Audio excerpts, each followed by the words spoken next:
మన దేశంలో రీసెంట్‌గా పుట్టుకొచ్చిన కాక్రోచ్ జనతా పార్టీ ఒక పెద్ద ఉద్యమం పేరిట ఈ దేశంలో అల్లర్లు క్రియేట్ చేయడానికి ప్రయత్నాలేమైనా చేస్తోందా అంటే, అవుననే సమాధానాలే వినిపిస్తూ ఉన్నాయి. తాజాగా ఆ పార్టీ చేసిన ప్రకటనను బట్టి చూసుకుంటే, ఒక ప్రెస్ కాన్ఫరెన్స్ నిర్వహించింది. ఆ కాన్ఫరెన్స్‌లో టైమ్‌లైన్‌ను బట్టి చూస్తూ ఉంటే, అభిజిత్ దీప్‌కే జూన్ 6వ తేదీన ఢిల్లీకి వస్తారు. అక్కడ ఎయిర్‌పోర్ట్‌లో సోనం వాంగ్‌చుక్ అతనికి స్వాగతం పలుకుతారు. వెంటనే అక్కడ ఈ కాక్రోచ్ జనతా పార్టీ కార్యకర్తల సమక్షంలో మేమంతా ఢిల్లీ పోలీసుల దగ్గరికి వెళ్ళి అక్కడ మా ఉద్యమానికి మీరు పర్మిషన్ ఇవ్వాలి అని వాళ్ళను కోరుతాం. సో, వెంటనే ఆ పోలీస్ స్టేషన్ నుంచే ఢిల్లీలోని జంతర్ మంతర్ దగ్గరికి వెళ్ళి మేము ధర్నాలు నిర్వహిస్తాం అనే విధంగా వీళ్ళు ప్రకటన చేశారు. జనరల్‌గా ఎప్పుడైనా కానీ ఒక ఉద్యమానికి నిరసనకు గాను పర్మిషన్ కావాలి అంటే పోలీసులకు ఒక 2 రోజుల ముందు లేకపోతే ఒక వారం ముందే ఈ పర్మిషన్‌లన్నీ అడిగి వాళ్ళు అంగీకారం తెలిపిన తర్వాత మాత్రమే ఉద్యమానికి వెళ్తారు. కానీ జస్ట్ కొన్ని గంటల వ్యవధిలోనే అంటే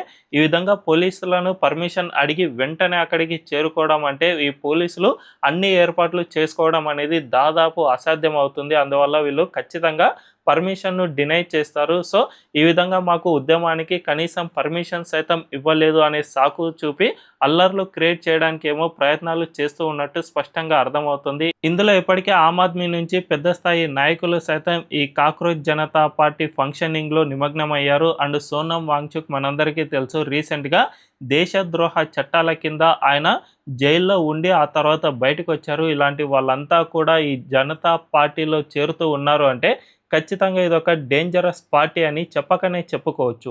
మరి ఈ విషయంపై మీ అభిప్రాయం ఏంటో కామెంట్‌ల రూపంలో తెలియజేయండి.